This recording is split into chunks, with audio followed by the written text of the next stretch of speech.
এই মাইক্রো ওভেনের কয়েকটি সমস্যা আজকে আপনাদেরকে নিয়ে সমাধান করব। 3টি সমস্যা। দেখুন, সর্বপ্রথম যে সমস্যাটা সেটা হলো পাওয়ার বাটন কাজ করে না। দেখুন, স্টার্ট বাটনে কাজ করতেছে না। আবার যদি গ্রিলে দেই, এখন গ্রিলে দিয়ে 1 মিনিট, তারপর স্টার্ট বাটন, দেখুন স্টার্ট বাটনে কাজ করে না।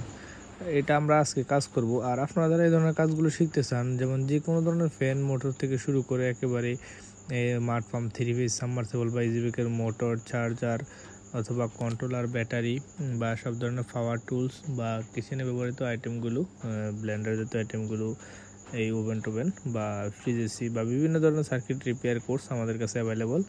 চাইলে সরাসরি আমাদের কাছে এসে শিখতে পারেন অথবা আমাদের ইউটিউবের ভিডিওগুলো দেখে শিখতে পারেন। তো এটার 3টা সমস্যা আছে। 3টার মধ্যে একটা হলো পাওয়ার বাটন কাজ করে না, 2 নম্বর হলো কাজ করলো এটা খাবার গরম হয় না, 3 নম্বর হলো গরম হলো এটা কিন্তু মুভিং মোটরটা ঘুরে না। তো আমরা 3টা পার্টে এই ভিডিওটা বানাবো। সর্বপ্রথম পার্টে আমরা দেখব এটা পাওয়ার বাটনটা কীভাবে ঠিক করব। তো পাওয়ার বাটনের অংশগুলো আমরা খুলে নেব। আসলে এই ভিডিওটা 20 মিনিটের উপরে হয়ে গেছে, এই জন্য এত লম্বা ভিডিও আপনারা কেউ দেখতে চান না। আমি এই জন্য 3টা ভিডিও বানাতে বাধ্য হইলাম আর কি। তো এখান থেকে 3টা কানেকশন খুলে নিলাম। যেগুলো খুলে নিয়েছি আপনারা যদি মনে রাখতে না পারেন তাহলে অবশ্যই এগুলোকে আগে একটা ছবি তুলে রাখবেন অথবা মার্কিং কলম দিয়ে মার্ক করে রাখবেন। তো এখান থেকে যে জায়গা থেকে খুলছি সেম জায়গা আবার লাগাতে হবে। তো এটা পাওয়ার বাটনের কাজ করে। দেখুন, এটা হলো এই টাচ বাটনের ডিসপ্লে লাইনটা। তো এখানে যে এই পিসিবিটা আছে, পিসিবিটা আমরা 4টা স্ক্রু দিয়ে লাগানো আছে, এটা খুলে নিলাম। খোলার পর এটা কিন্তু ঠিক আছে, কোনো সমস্যা নাই। সমস্যা হলো কিন্তু ওই স্টার্ট বাটনে। তো স্টার্ট বাটনটা কিভাবে ঠিক করব, দেখুন এটার উপর অংশটা আমরা খুলে নেব। এই খোলার সহজ পদ্ধতি হলো এটাই। এটা লাসা দিয়ে লাগানো আছে, আঠা দিয়ে। তো এটা সাবধানে খুলবেন, কারণ একদিক থেকে টান দিলে কিন্তু এগুলোর এই কেবল কানেকশনগুলো ছিঁড়ে যাবে। দেখুন একেবারে পাতলা। তো স্টার্ট বাটনটা দেখুন এখান থেকে শুরু হয়ে এই দিকে এসে এই কানেকশানটা এই দিক দিয়ে গিয়ে দেখুন এই একেবারে হাতের ডান পাশের কানেক্টরটা। হ্যাঁ, তো আমরা একটা কানেক্টর পেয়েছি। আর দ্বিতীয়টা দেখুন এটা নিচ দিয়ে, এটা আসলে ক্যামেরাতে তত একটা দেখা যায় না। দেখুন এই নিচ দিয়ে গিয়ে এদিক দিয়ে এসে এখান দিয়ে এসে এদিক দিয়ে গিয়ে এটা এই জায়গা থেকে আবার এখানে ঢুকছে। তো এখানে আমরা 2টা কানেকশন পেলাম, মানে স্টার্ট বাটনের জন্য তো 2টা কানেকশন লাগবে। তো 2টার মধ্যে আমরা 2টা তার পেলাম। দেখুন এই বাম দিক থেকে 2 নাম্বারটা আর হলো এদিকে ডান দিকেরটা। তো এই 2টা তার যদি আমরা শর্ট করে দেই তাহলে কিন্তু স্টার্ট বাটনে কাজ করবে। তো এটা ঠিক করার জন্য আমরা কি করব, দেখুন এই যে মাদারবোর্ডটার মধ্যে কানেকশনটা লাগে, মানে কানেক্টরটা লাগার পর এই দিকে একেবারে ডান পাশের প্রথমটা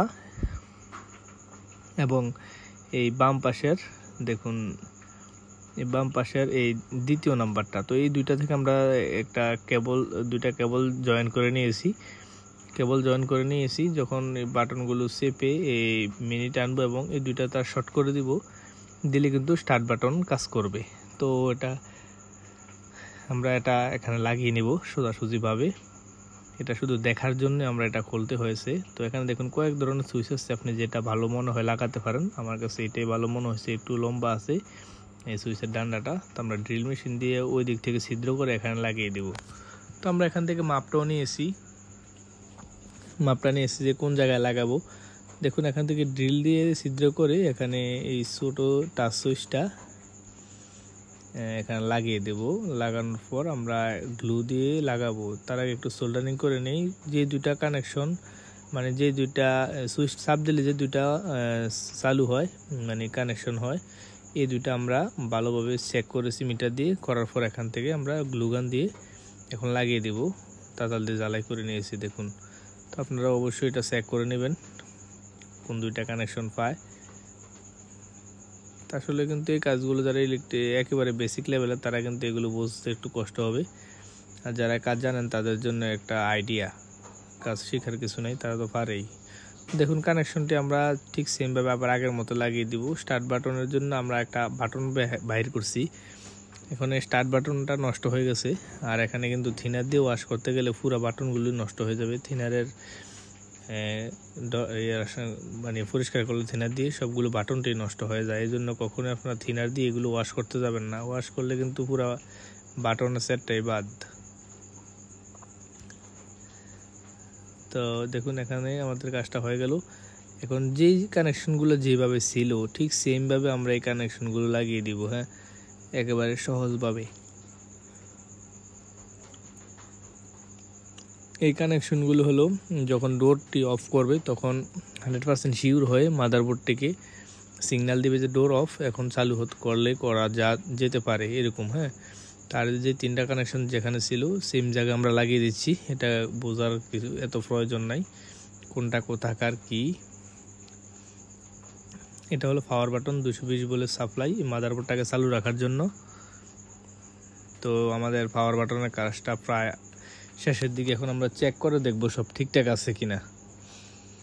আসলে এই ভিডিওগুলো বানাতে গিয়ে অনেক লম্বা হয়ে গেছিলো ভিডিওটা। দেখুন স্টার্ট বাটন কাজ করতেছে। এখন যেহেতু সিরিজ লাইনে দিয়েছি এই জন্য 200 ওয়াটের বাল্বটা জ্বলে গেছে, এই জন্য আমরা আবার ডাইরেক্ট দিলাম। এই মাইক্রো ওভেন 1 মিনিট দেবো। Micro 1 minute start. দেখুন সুন্দরভাবে চলতেছে, আমাদের কাজটা হয়ে গেল। স্টার্ট বাটন কাজ করতেছে। আবার যদি ক্যান্সেল করে দিই, এই মাইক্রো 1 মিনিট স্টার্ট। তো আমাদের কাজটা এতটুকুই আজকের এই পর্বে। তো আমরা এটা গরম করে মানে স্টার্ট বাটন চালু করার পরে গরম করতে গিয়ে দেখলাম গরম হয় না। এটা কেন হয় না? সব কিছু ঠিকঠাক চলতেছে।